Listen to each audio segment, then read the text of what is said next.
এই বিস্কুটগুলো খাওয়ার পর বাড়ির সবাই টোটালি প্রেমে পড়ে গেছে। দোকানের বিস্কুট আর কেউ খেতেই চাইছে না। আজকে তোমাদের সঙ্গে দারুণ সুস্বাদু আর খুবই সহজে বানিয়ে নিতে পারবে এরকম একটা বিস্কুটের রেসিপি শেয়ার করব। তো বিস্কুটগুলো বানানোর জন্য লাগবে বাটার, 3 চামচ বাটার নিয়েছি। তারপর নিতে হবে 50 গ্রাম চিনি, আর চিনিটাকে অবশ্যই গুঁড়ো করে নেবে। তারপর 6 চামচ মতো সাদা তেল অ্যাড করে দিতে হবে। এবার একটু সময় নিয়ে ভালো করে ফেটিয়ে নিতে হবে। এটা তোমরা কাঁটা চামচ দিয়েও করতে পারো। যখন দেখবে ঠিক এরকম একটা সাদা কালার চলে এসেছে, তখন এর মধ্যে অ্যাড করে দিতে হবে 1 চিমটি মতো নুন, আর তার সঙ্গে দিয়ে দিতে হবে হাফ চামচ মতো বেকিং পাউডার। এখানে বেকিং সোডা বা মিষ্টি সোডা দেওয়া যাবে না, বেকিং পাউডারই দিতে হবে। সমস্ত কিছু ভালো করে মিশিয়ে নেওয়ার পর দিয়ে দিতে হবে একটা কাপের মাপ করে 1 কাপ মানে 200 গ্রাম মতো ময়দা। এখানে তোমরা আটাও দিতে পারো। আর তারই সঙ্গে অ্যাড করে দিতে হবে হাফ কাপ মানে 100 গ্রাম মতো এখানে কর্নফ্লাওয়ার। তো অবশ্যই কর্নফ্লাওয়ারটা দেওয়ার চেষ্টা করবে, এর কারণে অনেক বেশি খাস্তার মুচমুচে হবে।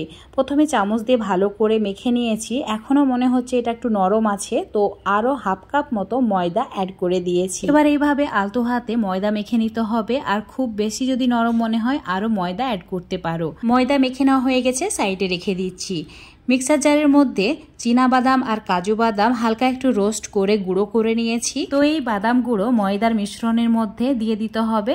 সামান্য পরিমাণে বাদাম গুঁড়ো দিয়েছি, তারপর ভালো করে মিশিয়ে নেওয়ার পর এইভাবে অল্প পরিমাণে মিশ্রণটা নিয়ে চেপে চেপে একটা লেচির মতো করে নিতে হবে।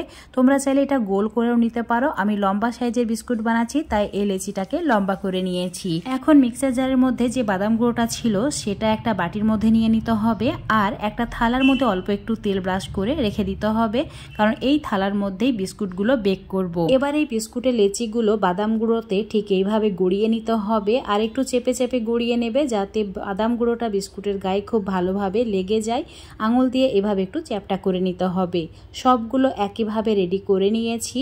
তো এখন ঠিক এইভাবে সাজিয়ে নিয়েছি, একটু ফাঁকা রেখেই কিন্তু সাজিয়ে নিতে হবে। বিস্কুটগুলো বেক করার জন্য চুলোর উপরে একটা কড়াই নিয়েছি। কড়াইয়ের মধ্যে অল্প একটু নুন দিয়ে 10 মিনিটের জন্য গরম করে নিয়েছিলাম হাই ফ্লেমে। চুলোর ফ্লেমটা একদম কমিয়ে দিতে হবে এবার।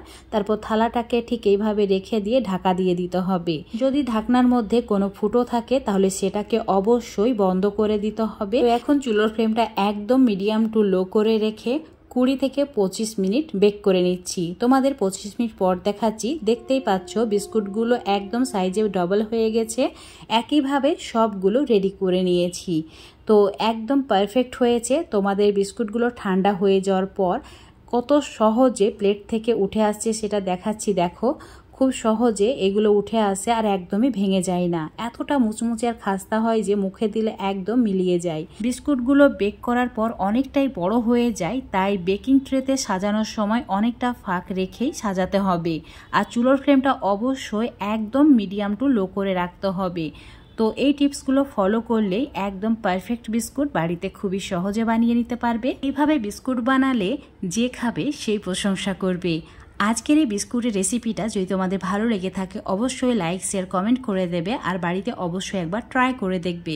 রেসিপিটা ফেসবুক পেজ থেকে দেখলে পেজটাকে ফলো করে নেবে, ইউটিউব থেকে দেখলে চ্যানেলটাকে সাবস্ক্রাইব করে রাখবে আরও এরকম নতুন আর সুন্দর রেসিপিগুলো পাওয়ার জন্য।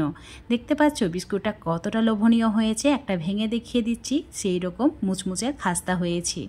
দারুণ সুস্বাদু হয়। তো বন্ধুরা অবশ্যই এভাবে একবার ট্রাই করে দেখবে।